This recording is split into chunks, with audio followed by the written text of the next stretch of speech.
this is going to be a different kind of video. Moo is right here on the bed for your viewing pleasure. And today I'm going to be talking about how I closed my stretched ears with acid.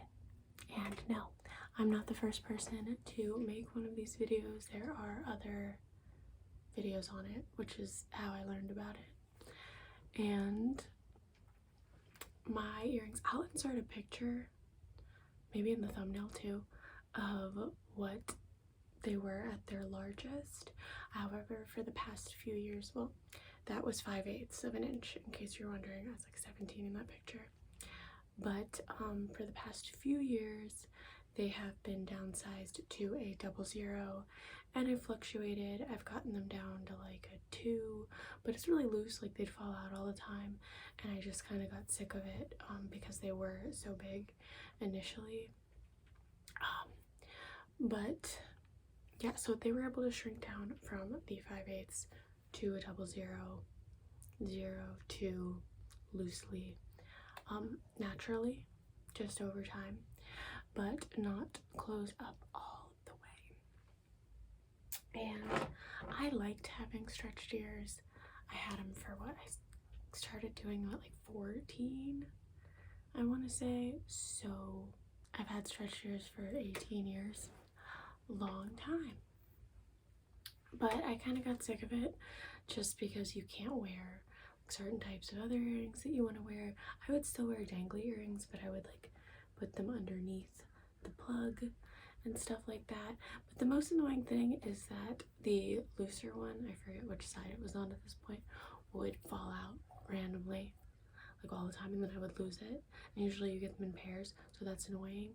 And then it doesn't matter how much you clean them. This is disgusting. It doesn't matter how much you clean them, you do get like that ear cheese stuff, and they do kind of smell like rotting flesh at times. I had to say it, sometimes they do. So I just kind of wanted to be done with all of that. So, disclaimer, I'm not teaching you how to do this because I think that it's a good idea, and I'm not endorsing you doing it. I'm just showing you what I did. And there's a million comments on all the other videos, and I'm sure I'll get comments on this one too, that are like, that's so stupid, your ear's gonna fall off, and then you're gonna get sepsis and die, and blah blah blah blah blah. Try it at your own discretion.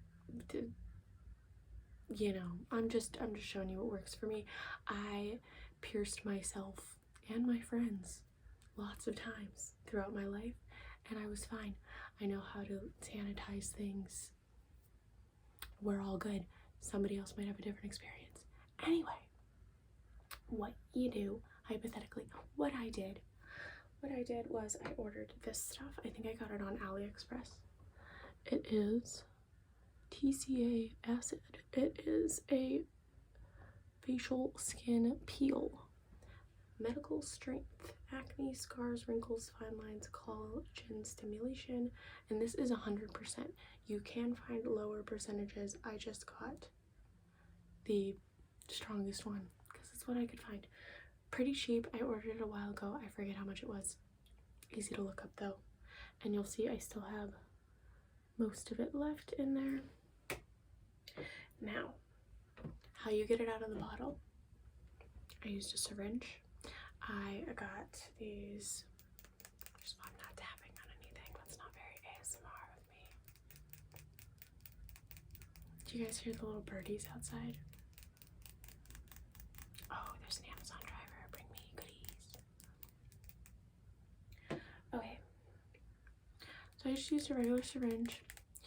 These ones in particular have a very fine needle, so it comes out very slowly. Just because the bottle of TCA acid that I got has this top that you need a syringe to open, unless you want to pry the whole thing open. I didn't want to do that.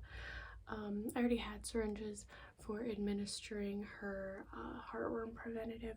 I don't inject her with it. I put it on her food, but I use a syringe to get out of the bottle. Anyway, you can find bottles of TCA acid. I've seen other people with them where it's just like a screw top, so you don't have to deal with all this. but this is what I could find, so this is what I have to deal with. See how messed up this syringe is? It's only this syringe, I only use it for that. But that acid, it burns stuff, it corrodes. That's what it does. But I put it in this other little glass bottle.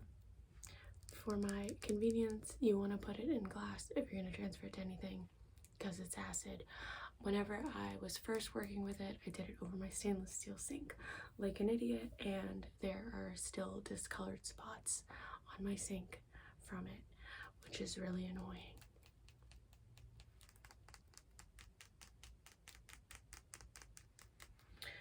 So what you do, what I did, not what you do, don't do it, it's so dangerous and bad. Anyway, is I would take a toothpick. You could also use a Q-tip if your holes are bigger. And some people say that you want to put Vaseline all around the hole because you don't want to burn any of the skin on the outside. But if you're careful, I didn't really do that. I did it like the first couple times and then I realized it was just a waste of time.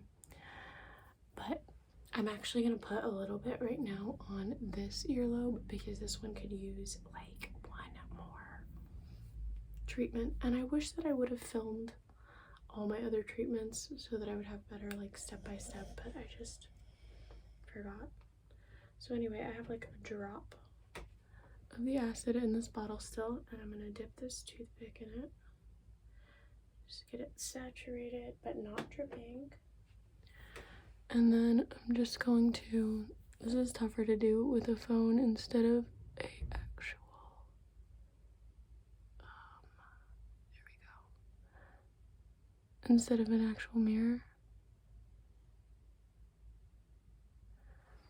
You should start to feel it burning a little bit. It's really not that bad. I'm gonna do a little bit more. And you'll see that the hole will open up at first. And then it will turn like a white color on the inside. That's your flesh dying, I'm pretty sure. Let's see. You see it's starting to turn white?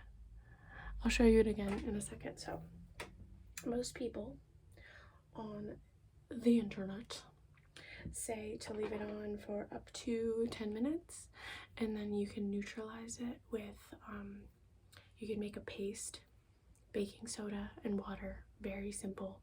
You just mix it together till it's the right consistency. You don't want it to be too runny, but that will neutralize the acid. So if you're like, oh, it burns and you can't stand it and you just want to quit, you can put that on it quickly, but make sure that you put it on like the toothpick and really get it in there, like everywhere that you touched with the acid. Now that's what I did the first couple of times. I would wait 10 minutes. It actually only stings for like a minute and then it stops. Wait 10 minutes, then neutralize it. I don't do that anymore. I stopped doing that the past few sessions because I forgot to do it the one time and my ear didn't fall off. It was fine. This stuff is made for your skin. It is made for facials in like a professional setting, but it is made for your skin. I didn't die. Maybe I'm just lucky, but nothing bad happened. It just stopped burning and then it healed the way that it normally does. Again, this isn't advice. I'm just saying what worked for me, but it's a lot simpler without all those extra steps. So I'm just gonna leave that on there. And what'll happen is it'll be really white. See that? It'll be really white. And then it'll, in my experience, it'll just, the next 3 or 4 days, it won't be sore. It'll just look like you didn't do anything to it. And you'll be like, what the hell? Like, I was hoping that it would work. Just wait, because on like day 5, for me anyway, it will like just scab. Like the inside will get all crusty and scabby. And then when that happens, it'll start closing. And after a couple more days, the scab will fall out. Try not to pick at it. It's really hard not to pick at it. And then like the scar tissue just causes your hole to slowly shrink up. You have to do it a handful of times, more times if your holes are even bigger. But yeah, I want to say how many times total did I use? Maybe 5? Maybe 5 times on each side until it was like as far as I could get it. Like this one, I don't think I'll do anymore because there's just a tiny hole, and last time I did it, it was sealed all the way shut and I kind of had to re-pierce it. So I think if I did it again, I would probably get the same results, but that's pretty good. It's got like some pink scarring around it and some dry skin around it right now. So, well, not really dry skin, that side does, but it'll look more normal the more that it heals. And yeah, that is what we are working with. Bring on the angry, unsupportive comments. Doesn't really matter. It worked for me. I didn't have to pay thousands of dollars to have a doctor sew them up for me, which I think looks worse a lot of the time anyway, so I am pretty happy with it. Anyway, I know this video is pretty random, but thank you guys so much for watching. I hope you got something out of it, and thank you so much to my Patreons for all of your support, and I hope you all have a wonderful, wonderful weekend. Hey, this is my current list of wonderful, wonderful, amazing Patreon supporters. Thank you all so much. You are the bomb.com. And I realized that I have forgotten to ask the question of the day.